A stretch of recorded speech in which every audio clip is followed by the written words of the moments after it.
Hello everyone, this is day 45 of Polity Daily Drill. Let's begin. First question. In India, which of the following individuals swears an oath to preserve, protect and defend the Constitution and the law? Chief Justice of India, President of India, Prime Minister of India, Chief Election Commissioner.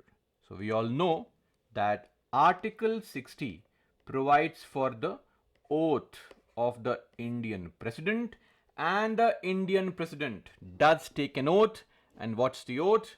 The oath is that they will faithfully execute the office of the President and of course will to the best of their ability preserve, protect and defend the Constitution and the law. And not just this, they will also devote themselves to the service and well-being of the people of India. So right answer here is B, President of India. Moving on to question number 2. Consider the following statements regarding parliamentary privileges. Members of Parliament are immune from defamation lawsuits for statements made during parliamentary sessions.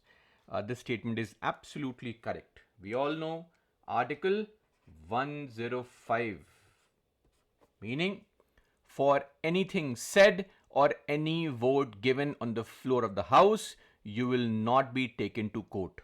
Complete immunity from defamation lawsuits, etc. So 1 is correct. Number 2, MPs cannot be arrested for civil or criminal cases during the sessions of Parliament. Now see, civil cases, yes, of course, 40 days before the session, during the session, 40 days after the session, you cannot file or you cannot arrest any MP under a civil case, but this particular immunity, this privilege does not extend to criminal cases. Hence, 2 is incorrect. And number 3, both Lok Sabha and Rajya Sabha have separate committees of privileges with members appointed by their respective presiding officers. This is absolutely correct. We have a separate committee on privileges for the Lok Sabha comprising of 15 MPs and a separate committee for the Rajya Sabha comprising of 10 MPs. The members are chosen by the presiding officer, including the chairperson for such committees.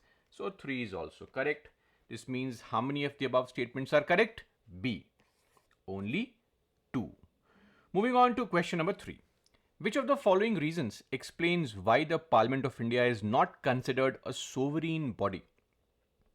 A, both the houses in the Parliament do not have equal powers. Now, in this situation, if both houses don't have equal powers, let's say in India, the Rajya Sabha is seen as a weaker house, then this showcases, because Rajya Sabha is what? Rajya Sabha is the representation of states at the central level. So this showcases that India has a strong centralizing tendency, showcases the bent towards the unitary aspect in the country compared to what is that we know as a federal aspect.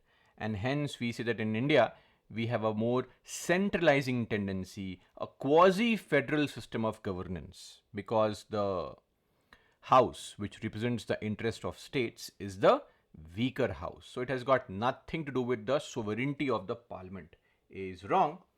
The Lok Sabha is subject to dissolution at regular intervals. This is all about consistent accountability, a part and parcel of parliamentary form of government. Again, nothing to do with sovereignty.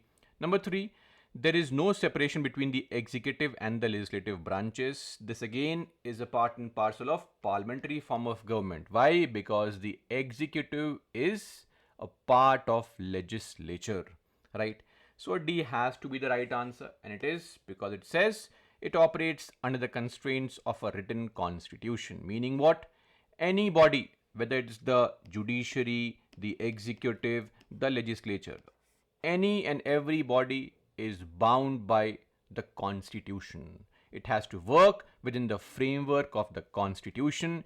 We follow the supremacy of the constitution. So D is the right answer. This supremacy of the constitution is what prevents Parliament from being the sovereign body. Moving on to question number 4. Consider the following statements about legal procedures in India.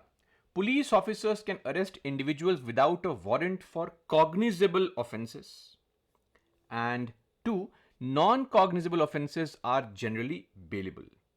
So see, cognizable and non-cognizable offences are classified under the CRPC, the Code of Criminal Procedure 1973. In cases of cognizable offences, police officers can arrest the accused without a warrant and also initiate an investigation without court permission. These offences typically include serious crimes like murders, rapes and theft. And of course, FIR must be registered for cognizable offences under section 154 of CRPC, and the police may conduct a preliminary inquiry before registering the FIR. So the accused must be presented before a magistrate within a specified period, right? So this is the cognizable offences. Of course, arrest without warrants are allowed. One is correct. In contrast, if you look at non-cognizable offences, they do not allow a police officer to arrest without a warrant or start an investigation without judicial approval. And they are generally bailable offences. Of course, 2 is also correct, involving lesser crimes, maybe forgery, defamation, etc. Right? Of course, both bailable and non-bailable categories can include cognizable offences also. But it would depend more on the severity, how severe the crime is, and also judicial interpretations, right? Thus, both statements are correct, reflecting the very accurate and distinct legal process for each category of offences under the CRPC. Right answer, C.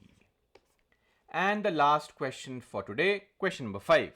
With reference to Model Code of Conduct, MCC, in elections, consider the following statements. It becomes effective from the date of announcement of the election schedule and remains in effect until the election results are declared. So yes, MCC comes into force on the very date the Election Commission announces the election schedule, not on the date of notification but prior to it, as soon as the ECI announces the election schedule. One is correct. Number 2, it stipulates that ministers must not combine official visits with election campaigning at any time. Yes, MCC explicitly mandates that ministers must not combine official visits with election activities or utilize official or government machinery for campaigning. Additionally, the ruling party is also prohibited from using government transport or government machinery for campaign purposes.